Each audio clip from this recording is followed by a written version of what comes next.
এগুলো কি হচ্ছে একবার ধারণা করুন তো। আপনার আমার ধারণার বাইরের কাজটি এখানে করা হচ্ছে। বিয়ে বাড়ির বেঁচে যাওয়া এঁটো খাবার, যেগুলো মানুষ মুখে দিয়ে খেয়ে ফেলে দেয়, সেই সমস্ত মাংসের টুকরা বাছাই করে ধুয়ে সেগুলোকে তরকারির ঝোলের সাথে মিক্স করে খাওয়ার উপযোগী করা হচ্ছে।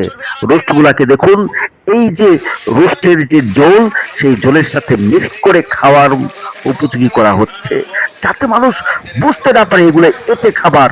মানুষের আবেগ নিয়ে চিন্তা করেন কি ধরনের জঘন্য কাজ চলতেছে।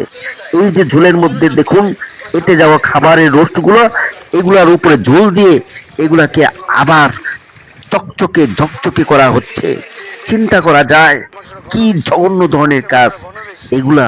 মিরপুর শাহালি রোডের সামনে চটকদার বক্তব্যের মাধ্যমে স্বল্প মূল্যে বিক্রি করা হচ্ছে, সাধারণ মানুষ না বুঝে কিনে নিয়ে খাচ্ছে। এইগুলা জনস্বাস্থ্যের জন্য মারাত্মক ক্ষতিকর। দেখুন কিভাবে এই জঘন্য কাজগুলা আমাদের চোখের আড়ালে এগুলা করে যাচ্ছে দিনের পর দিন। প্রশাসন কোনো ভূমিকা পালন করছে না, নীরব ভূমিকা পালন করছে। প্রশাসন নীরব ভূমিকা পালন করছে। এই সমস্ত খাবার এগুলা মানুষের খাদ্য নয়।